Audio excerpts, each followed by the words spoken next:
Top stories. Prime Minister Harris says government is ensuring SKN never again blacklisted. Illegal ammunition flowing into Trinidad and Tobago through ports, and COVID-19 cases in South Korea exceed 300 for the first time since August. Hello and welcome to the ZIZ Midday Newscast. Today is Wednesday, the 18th of November 2020. I'm your presenter, Shaira Flanders. Nationally, by making the necessary legislative amendments now, the government of St. Kitts and Nevis is ensuring that the Twin Island Federation is never again listed as a non-cooperative tax jurisdiction, a classification that causes significant reputational damage to listed nations. That is according to Prime Minister Dr. the Honorable Timothy Harris as he made his presentation during National Assembly on Tuesday.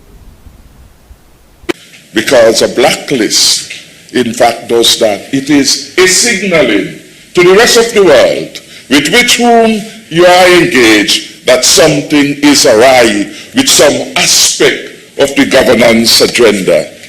Therefore, Mr. Speaker, we will not chance those things. We have come a long way. We have in the past been blacklisted on several occasions. And those who have been involved know how hard and difficult it was to move from that descent to a place again of recognition as one who was cooperating with the good governance agenda. In February, St. Kitts and Nevis was removed from the European Union's or EU's list of non-cooperative jurisdictions. The European Council stated that the Federation of St. Kitts and Nevis has, quote, managed to implement all the necessary reforms to comply with the EU tax good governance principles ahead of the agreed deadline and is therefore removed from Annex 2, end quote. Annex 2 is referred to as the grey list, while Annex 1 is called the blacklist. Prime Minister Harris spoke of the work the government had to do to get off the EU's list. It meant that in December, after budget, we had to go to the Parliament again to meet certain deadlines, so as to ensure that by the official deadline they had given, by the end of the year, our legislative framework was consistent with their expectations. So we have come a long way to get where we are. And it will be foolhardy, it will be foolish, if having worked so diligently over this long stead to get us back where we are to be, at the apex of highly performing countries, that will allow any stubbornness to take us back down. Prime Minister Harris said the amendments to the income tax bill will ensure full compliance with international good governance standards and will ensure that St. Kitts and Nevis meets its commitments to the EU and the Organization for Economic Cooperation and Development, that's OECD, and in so doing, avoid the reputational damage. In other news, Team Unity's caretaker for St. Christopher VI, Ambassador Kevin Williams, has been praised for responding to a request made by the leadership of the Sadler's Primary School. Coming out of a request that had been made to him by the school on Thursday, Ambassador Williams visited the school on Monday to donate 2 weed eaters, 2 machetes, and 2 rakes to the school's head teacher, Kira Mason Rollins. Mrs. Mason Rollins said, quote, I really appreciated his generosity and thoughtfulness, honestly, and I really like the way how he answered promptly. Normally, persons in those positions, they would stay a little while before you get actually what you really want. He really responded promptly, and I must applaud him for that, end quote. The head teacher had observed that due to the current rains being observed in the country, different areas on the school compound are overgrown as the crews from the Parks and Beaches unit of the Ministry of Health who maintain the grounds come once or twice in a school term. Ambassador Williams said, quote, teachers at the primary school level are doing a fantastic job in shaping this country's future, and every support they need to carry out their duties should be accorded to them, end of quote. And as we wrap up, St. Peter's FC crushed Elko Limited 8-0 to virtually book their spot in the Super 6 playoffs. In the meantime, St. Paul's dismissed Trafalgar South Stars 3-1 to continue their good record in the Premier League. We join Andre Huey for more. SL Horses St. Paul's United drubbed the Trafalgar South Stars 3-0 on Saturday night at the Warner Park in the SKNFA Premier League. Scoring for St. Paul's, Keith Freeman in the 37th minute, Donroy Liebert in the 45th minute, and Anthony Keynes in the 83rd minute. The lone goal from South Stars came from Clarissa Gums in the 61st minute. Here are highlights of the match brought to you by the SKNFA in association with SK Newsline and Voice of the Caribbean Radio. Commentators Al Edwards and Essington Watts. Here they come, St. Paul's, Nurse. Try to free Freeman. Freeman gets it from Nurse this time, from Liebert this time. Freeman gets into the box. Freeman slides it in. Freeman slides it in. Number 1. This time was on his stronger foot, Al. That was a very good one. He made a good run inside the box and just slid it across the goalkeeper. Goalkeeper had no chance. So Freeman continued in his goal scoring form. His last 2 matches he missed out, but this time he didn't miss out at all, scoring the first goal for St. Paul's. So St. Paul's on the way again for another victory. Yes, he does get the ball inside. Nice little back heel. Kimber pulls the trigger. Ball cleared and then finally scored. It looks like Donroy Liebert is making a habit of it now. Scored in the finals for the FA Cup. The ball came out right in his favour and he slammed it in the back of the net. It's pulled from a defence that couldn't handle their own clearance properly, and he stuffed it back in the net. Very good goal by Liebert. That's a very good form. Here comes a long, beautiful ball. Shot by Clarissa Gums. Goal by Gums.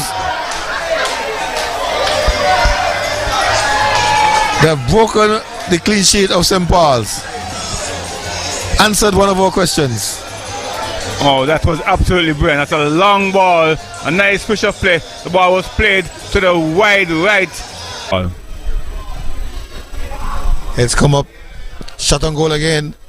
Clearance partially. Who can shoot? Shot on goal. This time a goal from Keynes. Anthony Keynes. The right back, the number 2 man. Got all the way up in the box. Slammed it goalward from an acute angle. The goalkeeper was unsighted, and ball just curved into the far corner. The side netting. Very good shot indeed. As the goalkeeper was unsighted. There were so many bodies inside the box. Goalkeeper was very much unsighted. Coach of St. Paul's, Iroy Kunga Jeffers, was pleased with the win. What I think about the game, the thought about the game is that the most important thing was the 3 points. That's the most important thing, was the 3 points. Akins Phillip, manager of Trafalgar South Stars, believes the team could have had a better result, but is confident his team will remain in the Premier League. Yes, we could have a better results because we kind of start slow tonight, and that kind of hampers. We have an advantage right now. We have 10 points with at least 1 more games, and the other teams have 6 points. One have 1 more game with 6 points, and that definitely they can't make it. But the other team at Mantab, they have 2 more games as also. So we right now we on the brink of staying up. In the night's other match, St. Peter's crushed Elko Limited Security Forces 8-0 to all but book their spot in the inaugural Super 6 playoffs. Goal scorers Deanna Stevens in the 10th minute, Kirkland Harris in the 62nd minute, Tejan Isaacs scoring 4 goals in the 60th, 66th, 69th and 74th minutes, Kareem Harris in the 77th minute and Taekwon Tyrell in the 82nd minute.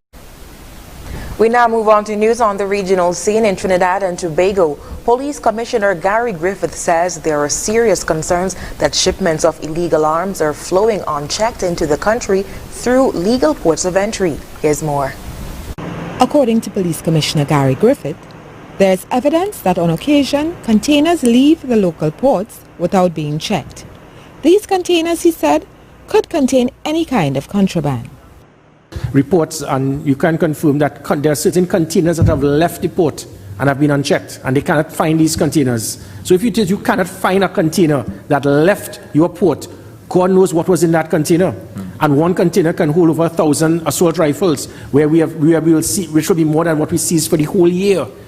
The Commissioner of Police added that with regard to illegal weapons, the country's seaports are of great concern as they are off limits to the Trinidad and Tobago Police Service. It comes from not the aircraft but from shipment, and that's why that goes the Point Lisas, the King's Wharf, the Queen's Wharf, CARICOM jetty. We need to have a strong input to ensure, because there's no police and there's no involvement. We cannot go anywhere near there. That's like an embassy. We cannot touch there. If it is that we are in hot pursuit and someone runs in there, we'll probably be told that we can't follow. Commissioner Griffith has lent his voice to those advocating for the privatization of the ports, an idea that was raised by government recently. But what usually happens in ports around the world, when it is privatized, you usually have something that will have a similar manner of a joint operational unit. You'll have customs, immigration, Coast Guard, the police service. They all will be part of that homeland security type system, and not just one unit being there. And then you have unions dictating the pace, and the police and the other institutions have no involvement. The police commissioner urged parliamentarians to move expeditiously to close this huge gap in the national security system. Terry Ann Brown-Campbell, TTT News. In Jamaica, fishermen at the Prospect Fishing Beach in Portland say that the recent heavy rains in the country have affected their catch and sent many of the fishes swimming a great distance into the deep. We hear more in this CVM News report. Washed up plastic bottles and debris at the Prospect Fishing Beach in Portland following the recent heavy rains. This fisherman, Colin, tells CVM Live that the debris has sent the bigger fishes far into the deep. No, well, right about now, the fish them smaller, because like the bigger fish them gone a deep and in something there. You see? And you're not catch the amount of fish them where you used to catch, like one time. Another fisherman says he isn't catching as much as he used to. Well, they make in the harbour kind of, fish them gone deeper and stuff, so we don't really catch a fish like back in the days in the harbour. As a result, Colin believes stricter measures need to be put in place for polluters. 60 your bottom, because sometimes when you even go in the water, sometimes you got some place a beer. You will all want 30 feet, it's just like I want garbage heap, like I want dump in the sea bottom, one place. All kind of things you can look there and see. Yeah, man. So they need to just kind of go up on the river bank demanding something. Some people who live on them, that them actually garbage and something. They need to come up with some strict measurement towards those things. Chief Operating Officer of the Alligator Head Foundation, Machel Donegan, says the number of fishermen at the beach also poses a challenge. They have recognized that the sanctuary is working. However, that is an area that is close to them. And it's going to take some more time for the spillover effect to have the full impact. So they're already starting to catch more fish outside of the sanctuary, but just because of the sheer number of fishermen, they're not all benefiting from that. He says, as a result, some of the fishermen break the rules in an effort to increase their catch. We've had to increase our patrols. We've had to be patrolling for longer hours. We've had to send our team out at nights. We're starting to see, and I think also that's evidence that it's working, because they know that there's fish there. We're starting to see more people being tempted to go inside the boundaries of the sanctuary. Larger vessels would help to relieve their plight, this fisherman explains. We need some equipment, some bigger vessel and better boat, that you can do some bigger fishing, better fishing. Machel Donegan is urging them to be patient in the meantime. Aladdin Love for CVM Live. On the international scene, South Korea is tightening social distancing measures after it saw its highest daily rise in new coronavirus cases. Al Jazeera's Rob McBride reports. South Korea has been keeping the number of new infections down to around 100 per day for the past few weeks. But in recent days, it's seen the number stay stubbornly above 200 per day, and it's now topped 300, hence these new measures. Now, these numbers might not seem large compared to the spikes that we're seeing in the rest of the world, but South Korea, like its East Asian neighbors, is determined to keep on top of this pandemic as we get into these colder winter months of the Northern Hemisphere until we can reach that all-important vaccine. South Korea has a 5-tier social distancing system, and this raises the level from 1 to 1.5. It'll mean slightly tighter restrictions on things like non-essential gatherings or on the numbers of people allowed into restaurants and bars, and it affects the Seoul metropolitan area, which is home to around half the country's population. But significantly, it avoids the kinds of lockdowns that we are seeing elsewhere. Throughout this pandemic, South Korea has been determined to keep its economy moving, and it believes it has in place the kind of accurate and efficient test and trace system that, with a few adjustments here and there, will allow it to stay on top of any new clusters or outbreaks. Certainly there could still be dark days ahead, but certainly not as dark as in other parts of the world. Hurricane Iota has weakened to a tropical storm as it pushes across Central America. Al Jazeera's Alessandro Rampietti reports. This is what the eye of Hurricane Iota looked like from the sky. But on the ground, it brought more devastation to Central America, already battered by a major hurricane 2 weeks ago. Iota unleashed torrential flooding and winds of 250 kilometers an hour on Nicaragua before reaching Honduras on Tuesday. It left a trail of destruction as the military struggled to bring people to safety. 40,000 were evacuated from their homes in Nicaragua, 80,000 in Honduras. We have nowhere to go. We can only hope that God will have mercy on us. Iota made landfall just 25 kilometers from where Hurricane Haida hit 2 weeks ago, killing more than 120 people. This time the death toll might be considerably lower after Iota was downgraded to a tropical storm. The preliminary report we were given deals with toppled trees, light posts and electrical lines, also roofs of destroyed homes and businesses. Iota first pushed over the Colombian islands of San Andres and Providencia on Monday. It is the strongest storm to hit Colombian territory on record. I spoke with the mayor of Providencia. He gave me information about the damage, which we were able to see from the flight. Up to 99% of our infrastructure has been damaged. There's been an unprecedented number of storms and hurricanes this season. It has turned out to be even worse than we thought. It started earlier and is going to end even late. For example, continued flooding in countries like Guatemala, Honduras, in Nicaragua is going to affect the incoming harvest. And this will severely strain subsistence farmers, and already, whilst it's still early days, it is quite clear that this will extend the emergency even into mid-2021.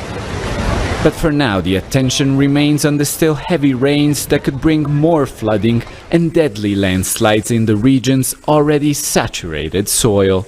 Alessandro Rampietti, Al Jazeera. And now for the weather. Present weather is fear. A gentle breeze of 8 miles per hour is moving in an easterly direction. Current temperature is 27 degrees Celsius, that's 80 degrees Fahrenheit. Seas are not exceeding 5 feet. The forecast shows partly sunny skies at first, becoming increasingly cloudy with a 70% or high chance of showers and a 40% or moderate chance of isolated thunderstorm today. However, tonight we can expect partly cloudy skies with a 50% or moderate chance of showers, mainly before midnight. Sunset today will be at 5:34 p.m. and the sun is expected to rise tomorrow at 6:17 a.m. And that brings us to the end of the ZIZ Midday Newscast. Join us this evening for these stories and more in detail. Thank you so much for tuning in. I'm your presenter, Shaira Flanders. Have a good one.